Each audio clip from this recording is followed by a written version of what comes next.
13장 30절에서 44절까지의 말씀입니다. 시작. 사도들이 예수께 모여 자기들이 행한 것과 가르친 것을 낱낱이 보아하니 이르시되 너희는 따로 한적한 곳에 가서 잠깐 쉬어라 하시니 이는 오고 가는 사람이 많아 음식 먹을 겨를도 없음이라. 이에 배를 타고 따로 한적한 곳에 갈새 그들이 가는 것을 보고 많은 사람이 그들인 줄 안지라. 모든 골로부터 도보로 그곳에 달려와 그들보다 먼저 갔더라. 예수께서 나오사 그 무리를 보시고 그 목자 없는 양 같음으로 인하여 불쌍히 여기사 이에 여러 가지로 가르치시더라. 때가 저물어 가매 제자들이 예수께 나와 여짜오되 이곳은 빈들이요 날도 저물어 가니 무리를 보내어 그 총과 마을로 가서 무엇을 사 먹게 하옵소서. 대답하여 이르시되 너희가 먹을 것을 주라 하시니 여짜오되 우리가 가서 200데나리온의 떡을 사다 먹이리이까. 이르시되 너희에게 몇 개나 있는지 가서 보라 하시니 알아보고 이르되 떡 5개와 물고기 2마리가 있더이다 하거늘 제자들이 명하사 그 모든 사람으로 때를 지어 푸른 잔디 위에 앉게 하시니 때로 10명씩 또는 50명씩 앉은지라.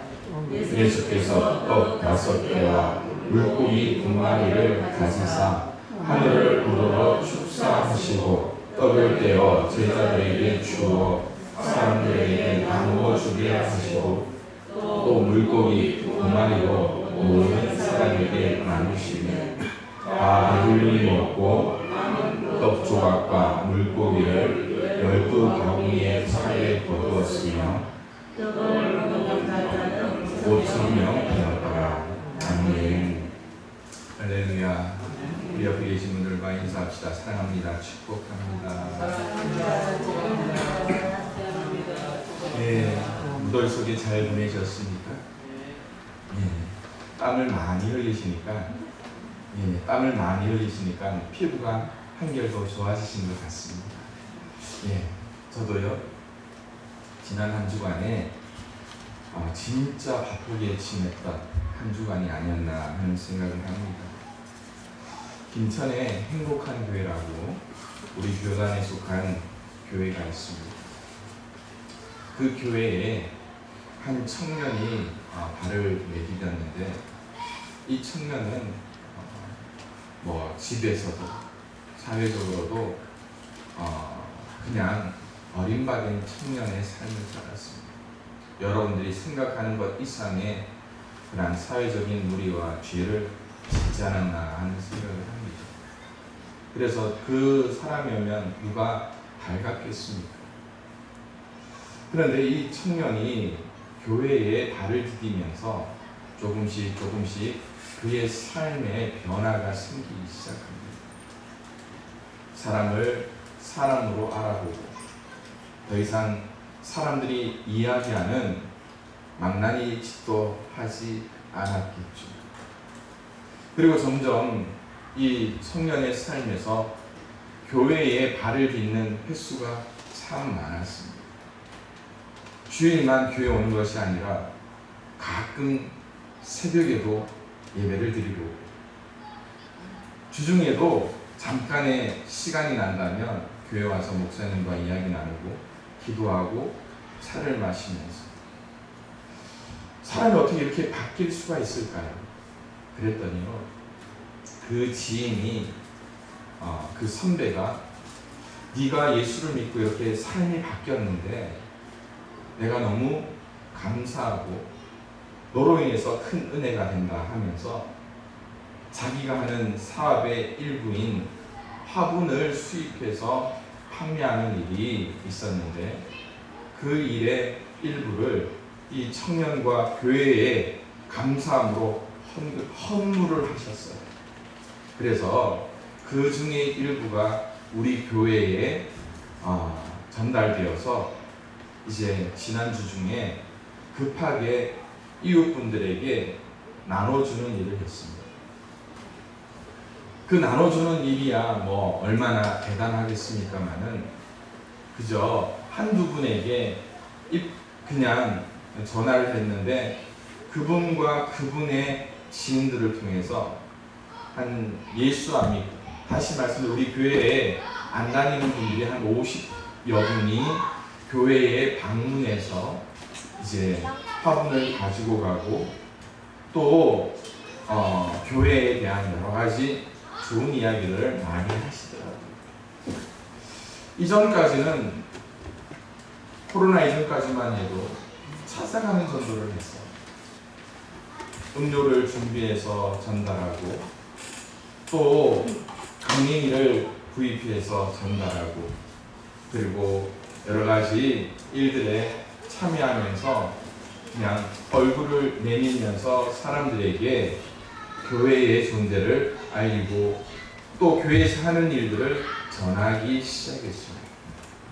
그런데 코로나 이후에 많은 것들이 중단된 상황에서 하나님께 많은 고민을 아뢰면서 기도를 했습니다. 하나님, 이러다가 앞으로 전도의 길이 막히는 게 아닙니까? 그런데 하나님께서 이번에 우리에게 주신 귀한 이 화분이라는 매개체를 통하여서 사람들이 교회로 오게끔 하는 일들을 허락해 주셨습니다. 그래서 한 사람 한 사람 화분을 포장해 주는 동안 다른 분들은 그냥 이 교회 예배당에 들어와서 둘러보고 합니다. 또 어떤 분들은 교육관도 찾아가서 둘러보고 합니다. 그러면서 하는 말이 있습니다. 교회의 천화 같다. 그리고 교회가 이렇게 예쁘게 바뀐 줄 몰랐다 하시는 분들이 너무나 많았습니다. 한 청년의 삶에 있어서 자기가 하고 싶었던 그런 힘 그리고 자기의 욕망을 그냥 사용하는 그 일이 얼마나 편했겠습니까? 그리고 그 삶을 접고 교회 생활을 하며 예수님께 속한 자의 삶을 사는 것이 얼마나 고단했을까? 쉽지만은 않았으리라 생각합니다. 그런데 그 청년이 변하면서 그에게 주어진 것을 하나님을 위하여 교회를 위하여 드림으로 말미암아 이 작은 산골 교회에도 선한 영향력이 미치게 되더라는 것이죠. 그래서 이 이야기를 화분을 가지러 오신 분들에게 전합니다. 그러면서 제가 다시 한 번 더 권하죠. 우리 어르신도 기회가 된다면 하나님 앞에 나와서 바뀐 삶, 어쩌면 지금까지는 내가 주인된 삶이었지만 교회를 통하여 하나님을 내 인생의 주인으로 모시는 삶을 살면 어떻겠습니까? 라고 질문을 해봅니다. 그랬더니요, 어떤 분은 그렇게 이야기하더라고요. 나도 멀지 않은 것 같은데 내 마음이 바뀔 그 시점이 멀지 않은 것 같은데 그때가 되면 빨리 교회에 나오겠습니다 라고 이야기를 하시는 분들이 있더라고요. 여러분, 성경에 보면 주께서 쓰시겠다, 주께서 쓰시겠다 그런 말씀을 하잖아요. 그런데 이 주께서 쓰시겠다라고 이야기할 때에 그 뉘앙스가 무엇인가 하면 우리에게 즉각적으로 반응하기를 원하시는 예수님의 그 말씀입니다. 징기를 잡은 자가 뒤를 돌아봄이 마땅하지 않은 것처럼 오늘 이 자리에 있는 모든 성도들, 하물며 저에게조차도 주께서 나를 사용하시겠다 할 때 과연 우리는 어떻게 반응할까요?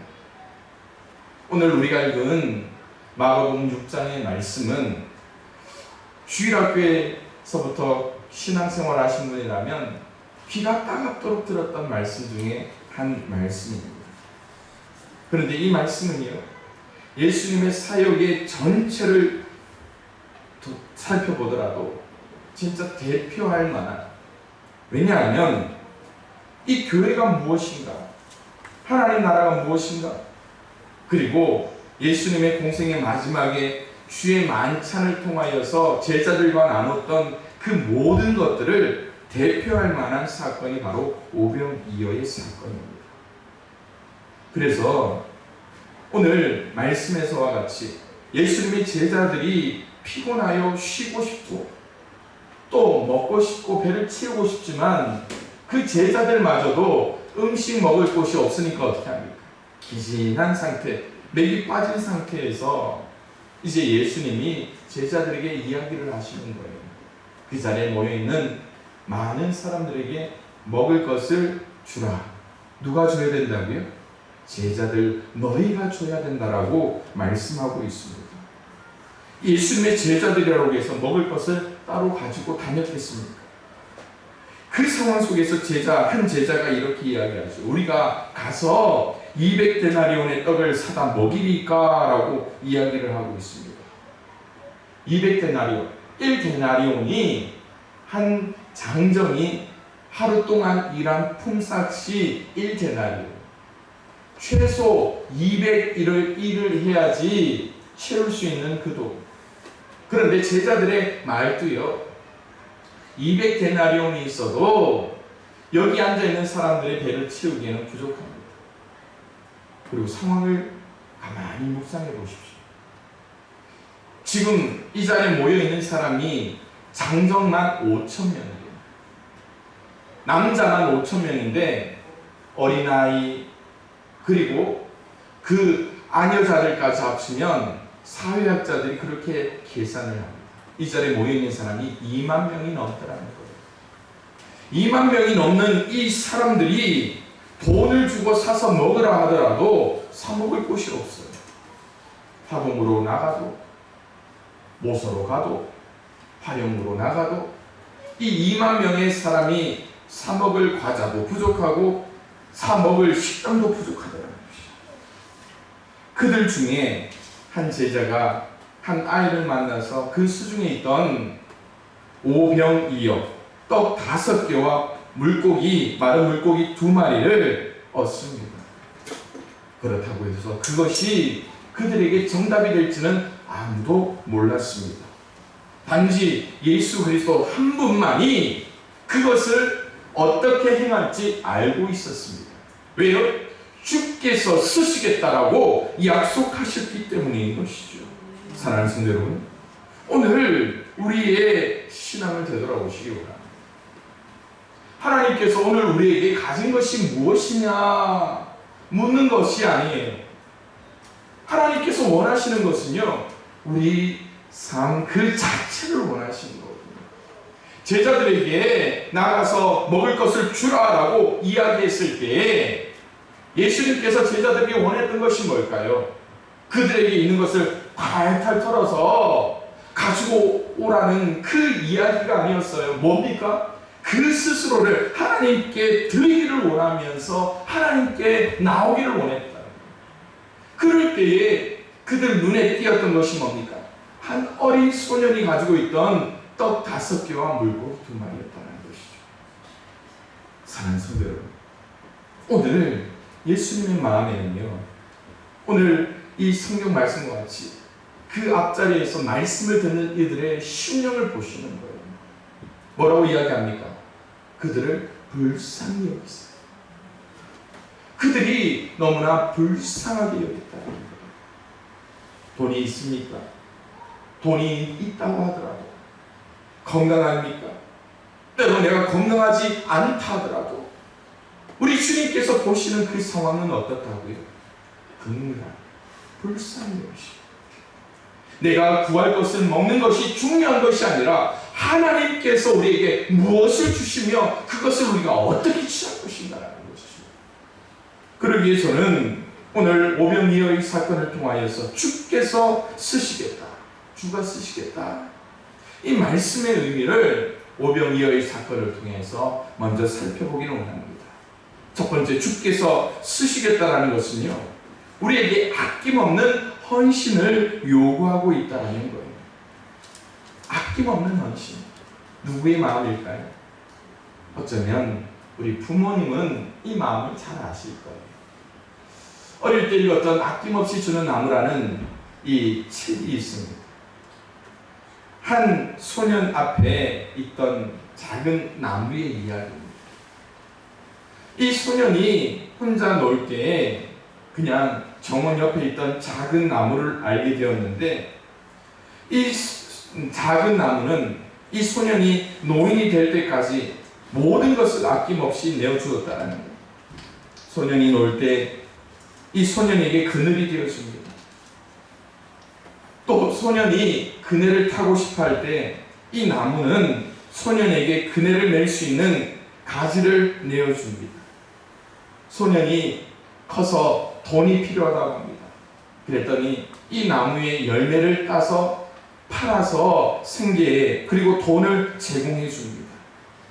그리고 이 소년이 커서 집을 짓고자 할 때 이 나무는 자기의 가지를 베어서 나무로 집을 지으라고 이야기합니다. 그랬더니 이제 이 나무에게 남은 것이 하나밖에 없어요. 뭐만 남았겠습니까? 나무 밑둥치밖에 남았잖아요. 이 소년이 늙어서 지팡이를 짚고 걸어야 할 만큼 이제 힘이 빠진 노인이 되었습니다. 그런데 이 나무는요, 그 소년이 잘라놓은 밑둥치마저 이 노인이 된 소년에게 내어주며 이곳을 그 의자로 삼으라고 이야기합니다. 아낌없이 헌신하는 모습이 무엇인가를 보여줍니다. 계산하지 않는, 어떠한 대가도 바라지 않는 것이 이 나무의 방법이었습니다.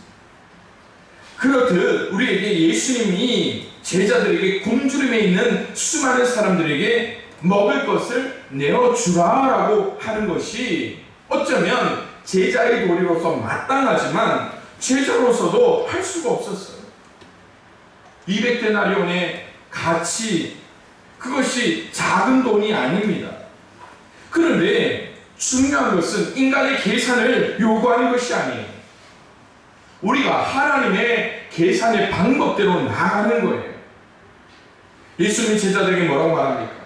38절에 이렇게 말씀합니다. 너희에게 떡 몇 개나 있는지 가서 보라라고 이야기해요.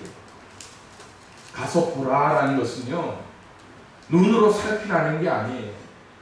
눈으로 살피라는 게 아니에요. 이번에 화분을 나누면서 우리 집사님들을 통해서 저한테 온 반응이 있어요. 무슨 반응인지 아십니까? 양평교회 목사님은 부자래요. 양평교회 목사님은 재벌이래요. 어쩌면 그들의 필요를 따라 간식도 제공하고 음료도 제공하고 또 교회에서 의사들 또 모셔다가 행사도 하고 청년들을 모아다가 일거리도 행할 수 있도록 일손도 돕고 그리고 화분까지 갖다주는 목사가 세상이거든요. 그런데 여러분, 이게 무엇인가를 생각해봐요. 아마 이 자리에 계신 분들은 분명히 알 거예요. 제가 부자가 아니라는 거. 그렇죠? 동의를 안 하시는 거예요. 저는 부자가 아니에요. 그런데 하나님의 계산법이 있죠. 무슨 계산입니까? 하나님의 계산법은요, 도영원 목사는 뭐다? 예? 재벌입니다. 하나님을 움직이는 재벌. 아멘을 안 하시네요. 여러분, 가서 보라라는 것은요, 눈으로 보라는 게 아니에요. 세세하게 살펴서 보라. 그래서 작은 것 하나라도 하나님 앞에 드릴 것이 무엇인가 보라고 이야기하는 거예요. 여러분, 제자들이 찾은 것은요, 오병이에요. 떡 5개와 물고기 2마리. 그냥 제 생각으로 은혜를 나누기 위해서 제가 묵상하는 겁니다.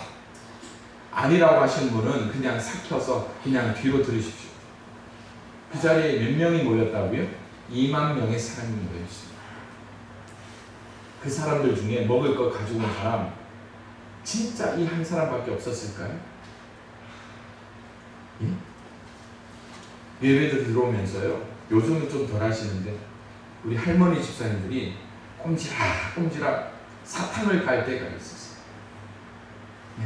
한 30명 모여 있는데도요, 사탕을 가지고 오신 분이 있어요. 옆에서 기침하면 그걸 어떻게든 전달해서 같이 나눠 드시려고. 2,000명, 5,000명이 모였을 때 한 명만 가져왔겠냐. 그런데 기꺼이 드린 사람이 이 소년 한 사람밖에 없었다는 것이죠. 이것을 통해서 볼 때 우리가 생각할 게 있습니다. 예수님은 현실 안에서 불가능한 일을 제자들에게 요구하십니다. 오늘 우리에게 요구하시는 분이 바로 예수님이시고 하나님이시라는 거예요. 그 속에서 가서 봐야 할 것이 있어요. 우리가 하나님 계산에 따라 움직이며 드릴 것이 무엇인가를 우리는 지금 결단해야 된다는 거예요. 그래서 우리는 헌신의 삶을 결단하지만 우리 주님은 뭘 보신다고요? 우리의 떡을 보는 게 아니에요. 우리의 물고기를 보는 게 아닙니다. 뭘 본다고요? 우리의 믿음을 보시는 거예요. 우리의 믿음을 보시고 우리가 고난 가운데 있다 할지라도, 우리가 시험을 당한다 하더라도 그 드림을 통하여서 하나님은 그것을 갚으시고 그것을 씻으시고 우리로 성장하게 하시고 우리로 성숙케 하시는 것이 바로 하나님의 손길이요 섭리라는 것이죠. 그러기에 사랑하는 성도 여러분, 지금 내가 가진 것이 아무것도 없다 할지라도 하나님께서 요구하시는 것이 있습니다. 뭐라고요? 우리의 믿음을 요구하신다는 것이죠. 그 믿음을 통하여서 우리가 하나님 앞에 아낌없이 헌신하고자 결단할 수 있는 우리의 믿음이 생겨나기를 주님의 이름으로 축원을 드립니다. 두 번째로요, 주께서 쓰시겠다라는 것은 하나님이 예비하신 방법 가운데 순종하라는 것입니다. 순종이 뭡니까? 하나님의 말씀을 듣고 행하는 것을 순종이라고 이야기해요. 그런데 듣지만 내가 행하지 않는 그 이유가 뭘까요? 내 계산이 하나님의 계산보다 앞서기 때문이죠. 내 뜻이 하나님의 뜻보다 더 크기 때문입니다. 하나님이 쓰시겠다, 예수님이 쓰시겠다, 아무렇게나 하나님께서 우리에게 요구하시는 게 아니에요. 하나님이 우리에게 요구하시고 뜻하시는 바가 이미 있기 때문에 하나님의 계산에 의해서 우리에게 요구하시는데요. 하나님이 아브라함을 부르셨잖아요. 뭐 때문에 아브라함을 부르십니까? 수많은 사람들로 하나님의 백성이 되게끔 복의 근원으로 삼고자 약속해 주셨잖아요. 모세를 부르셨습니다. 하나님이 모세를 왜 부르셨습니까? 모세가 무엇 때문에 나는 양을 치고 있는 게 더 편할 것 같습니다 라고 이야기하잖아요. 그런데 하나님께서 모세를 부르신 이유는 분명합니다. 무엇 때문에? 이스라엘을 애굽에서 구원하시기 위해요. 요수아를 왜 부릅니까? 모세를 통해서 끝까지 가나안 땅까지 들어가면 되는데 하나님의 방법은 그게 아니었어요. 이스라엘이 가나안 땅에 정착하기 위해서는 여호수아가 필요했기 때문입니다. 무엇 때문이라고요? 하나님의 필요예요. 여러분들이 이 자리에 있는 이유, 하나님이 여러분들을 부르신 이유가 있습니다. 무엇 때문이에요? 무엇 때문이라고요? 말씀드렸잖아요. 따라합시다. 하나님이 내가 필요했어요. 하나님이 필요하니까 여러분들을 부르신 거예요. 그런데 우리는 뭐 합니까? 내가 필요해서 하나님 앞에 나가는 것처럼 착각하고 있다는 거예요. 우리가 너무나 많이 들었던 말씀 중에 또 하나가 디모데후서 2장의 말씀인데요. 큰 집에는 금그릇, 은그릇, 나무그릇, 질그릇 많은 그릇들이 있지만 그 속에서 쓰임받는 그릇은 한 가지밖에 없다라는 거예요. 무엇밖에 없다고요? 깨끗하게 씻어진 그릇을 주인은 원하신다라는 거예요. 그리고요, 오늘 우리에게 있는 예수님은 이 선입견을 깨끗하게 씻어내기를 원하신다는 거예요. 제자들이 그 수많은 군중 앞에서 떡 5개와 물고기 2마리를 찾아왔습니다.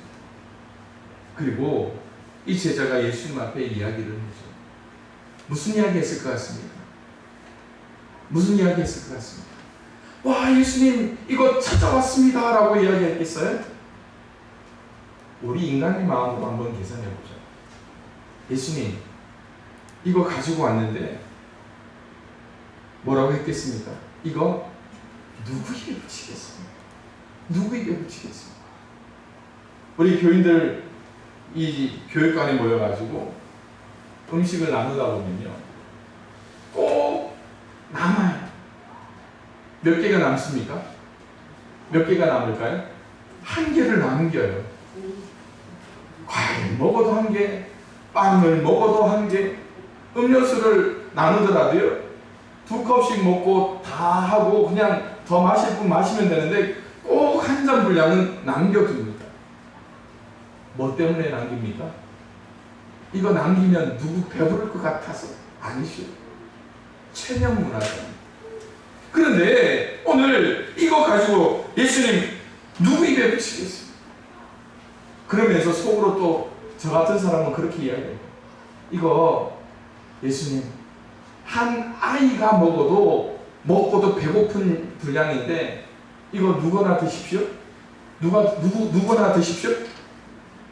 예수님 드십시오. 정말 그렇게 불순한 마음 가지고 있나요? 여러분들은 다 저를 아주 불순한 사람으로 보고 계시는 것 같은데, 여러분 이것이 우리의 마음입니다. 어쩌면 이 오병이어를 가지고 왔던 제자도 예수님한테 그렇게 이야기했을 수 있을 거예요. 저 소년이 울기 전에 그냥 갖다 주십시다. 이거 갖다 낸 소년이 떡 5개, 물고기 2마리로 울고 있을 것 같은데 얼른 갖다 주고 그냥 달래서 집으로 보내시죠. 그런데 예수님은 그 방법이 아니었어요. 예수님의 방법은 한 가지입니다. 어디의 방법일까요? 하나님 나라의 방법입니다. 41절에 이렇게 이야기하십니다. 예수께서 떡 5개와 물고기 2마리를 가지사 하늘을 우러러 축사하시고 떡을 떼어 제자들에게 주어 사람들에게 나눠주게 하시고 또 물고기 2마리도 모든 사람에게 나누시네. 여러분 여기서 우리의 생각이 바뀌어져야 된다는 거예요. 나눌 게 없던 떡 5개가 예수님의 축사를 통하여 나눌 수 있는 떡이 되었다는 거예요. 나누기에도 부족한 2마리의 물고기가 그 자리에 있는 수많은 사람들에게 나눌 수 있을 만큼 풍성한 양의 물고기가 되었다는 거예요. 이게 예수님이 땅에 같이 있으니까 사람들이 뭐로 봅니까? 똑같은 사람으로 생각하고 예수님을 그냥 좋은 말하는 선생으로 생각하는 거예요. 그런데 예수님이 들어 축사했다는 것은요, 하늘나라의 방법이라는 거예요. 이 자리에 있는 예수님이 아니라 하늘나라에 속한 그 하나님의 그 기도가 능력을 보여주신다는 것이죠. 오늘 우리가 하나님을 믿으면서도, 우리가 하나님의 말씀을 들으면서도 잘못된 생각으로 하나님을 믿고 예수님을 보고 있지는 않습니까? 예수님께서 원하시는 것은요, 오늘 우리가 이 세상을 살아갈 때 우리의 방법대로 살아가려고 가지 말라고 이야기하는 거예요. 하나님의 방법입니다. 하나님의 능력이에요. 광야 이스라엘 백성이 매일 만나를 먹었던 것처럼 하나님께서 예수 그리스도를 통하여서 이 땅의 백성들에게 주시고자 했던 것이 뭔지 아십니까? 오병이어 마른 떡 5개, 마른 물고기 2마리가 아니라 하늘의 만나가 이 땅 가운데 임하는 것을 보여주고 계시는 거예요. 이 말씀이 마태복음, 마가복음, 누가복음, 요한복음 이 4복음서에 똑같이 기록되어 있다는 게 뭔지 아십니까? 오늘 이 세상을 살아가는 우리에게 하나님의 말씀이 임하면 오늘 우리에게도 하늘의 만나와 같이 이 말씀이 우리에게 나타나 계실 것이라는 것이에요. 요한복음 2장에 보면 예수님이 가나 혼인잔치에 참여하죠. 그때 큰일이 일어납니다. 이 혼인잔치에 포도주가 떨어집니다. 그의 어머니가 하인들에게 이렇게 이야기하죠. 뭐라고 이야기합니까? 그의 어머니가 하인들에게 이르되 너희에게 예수님이 무슨 말씀을 하시든지 그대로 하라. 그랬더니 예수님이 제자들에게 그 하인들에게 이야기합니다. 그 정결 예식 돌 항아리에 물을 가득 채우라. 이 하인들이 어떤 생각을 했겠습니까? 더 이상 와서 포도주도 없는데 더 이상 손을 씻고 잔치에 들어갈 사람도 필요가 없는 시간이 됐다는 거예요. 그런데 처음 보는 젊은 청년이 와서 이 정결 예식을 위해서 물을 채우는 그 항아리에 6개의 물을 가득 채우고 어떻게 해요? 안이 꼽고 또 괜한 부당한 요구 같지만 하인이기 때문에 그 말에 순종을 합니다. 어떤 일이 일어납니까? 어떤 일이 일어나는지 하인들은 알지 못하는 상황이죠. 예수님이 다시 이야기를 합니다. 뭐 하라? 그 항아리에서 물을 떠다가 연회장에 갖다 주라. 그랬더니 놀라운 일이 일어나죠. 9절 뭐라고 합니까? 연회장은 물로 된 포도주를 맛보고 어디서 났는지 알지 못하되 물을 떠온 하인들은 알더라. 이게 누구의 방법일까요? 하나님의 방법. 예수님의 방법입니다. 우리의 삶을 바라봅니다. 우리의 인생이 왜 이렇게 궁핍하고 괴롭고 문제가 해결되지 않는가 괴로워할 때가 있지 않습니까? 제 결론은 제 결론은 이거예요. 내가 나를 사용하고 있다. 내가 나를 사용하고 있다. 결론이 뭘까요? 주님께서 나를 사용하십니다. 주님께서 내 심령에 물로 가득 채워주십니다. 주님께서 내 심령에 물을 떠다가 사용하신다면 이 궁핍한 내 심령도 메마른 내 심령도 포도주처럼 변할 텐데 말이죠. 예수님 왜 내 농사가, 예수님 왜 내 사업이, 예수님 왜 우리 자녀들의 공부 해도 안 됩니까? 내가 하려고 하는 거 아닙니까? 하나님의 방법대로 축사하신다. 그렇죠? 우리 시험을 앞두고 있는 우리 청년, 또 진로를 위해 기도하는 우리의 자녀들이 있잖아요. 짧은 시간 동안 그렇게 기도했으면 좋겠어요. 하나님 앞에 내 삶을 드린다라는 결정. 그러기에 이런 하나님의 손길이 머물게 되면 어떤 일이 일어날까요? 주께서 쓰심으로 차고 넘치는 축복을 우리는 경험할 수가 있게 됩니다.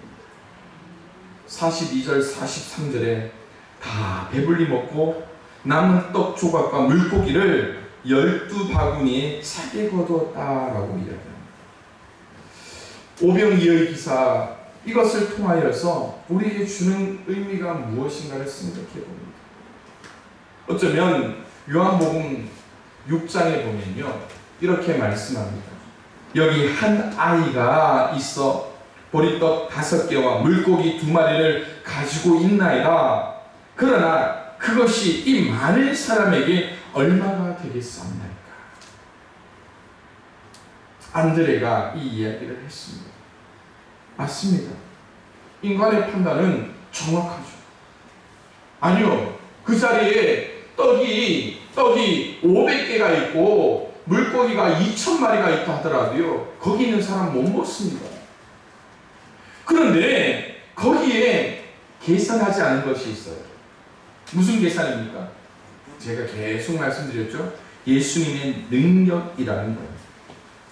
결국 그 자리에 있던 장정만 5,000명, 그 자리에 있던 사람 다 합치면 어린아이까지 2만여 명의 사람들이 배불리 먹고도 12바구니에 가득 차게 거두었다라고 이야기합니다.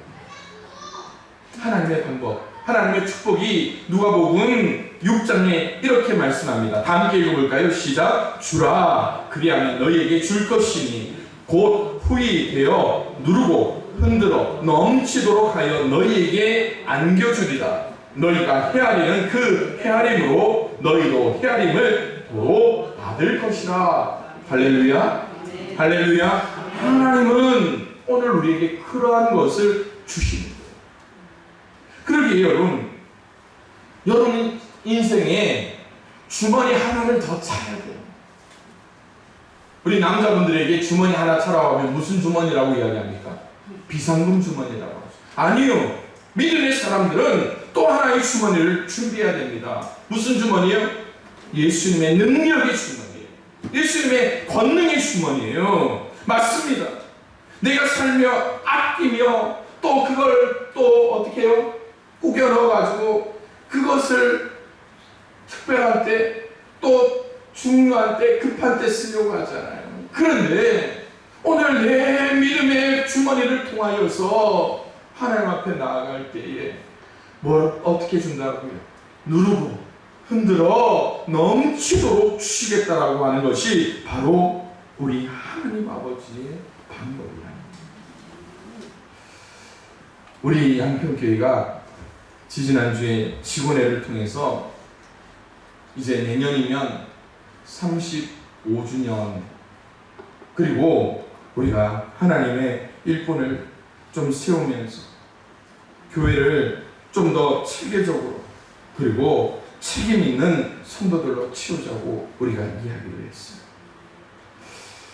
이 코로나 시국에 우리가 어떻게 이런 일들을 할 수 있을까라는 고민을 참 많이 했습니다. 그런데 저는 오늘 말씀을 통하여서 우리 양평 가족들에게 권면을 합니다. 주께서 쓰시겠다. 주께서 쓰시겠다라고 약속하시는데 우리는 왜 인간의 마음을 통하여 이리 꼬고 저리 꼬고. 내 삶의 문제도 마찬가지입니다.